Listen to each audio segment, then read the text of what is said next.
નમસ્કાર, સંદેશ ન્યૂઝમાં આપનું સ્વાગત છે। નમસ્તે ગુજરાત સાથે હું હિના।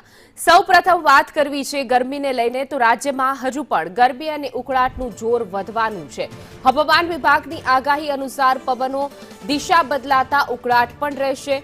40 થી 44 ડિગ્રી તાપમાન રહેવાની આગાહી વ્યક્ત કરવામાં આવી છે। તો અમદાવાદમાં 43.7 ડિગ્રી ગઈકાલે નોંધાયું હતું તાપમાન। ગાંધીનગરમાં 42.3 ડિગ્રી, ડીસામાં 41.4, તો વડોદરામાં 40.2 ડિગ્રી, સુરતમાં 34.8, ભુજમાં 40.8 ડિગ્રી, તો કંડલામાં 43.2, અમરેલીમાં 43.1 ડિગ્રી, ભાવનગરમાં 40.2, રાજકોટમાં 43 ડિગ્રી, સુરેન્દ્રનગરમાં 42.8, તો કેશોદમાં 35.7 ડિગ્રી તાપમાન નોંધાયું હતું। હજુ પણ હવામાન વિભાગની આગાહી અનુસાર ગરમી અને ઉકળાટ યથાવત રહેવાના છે।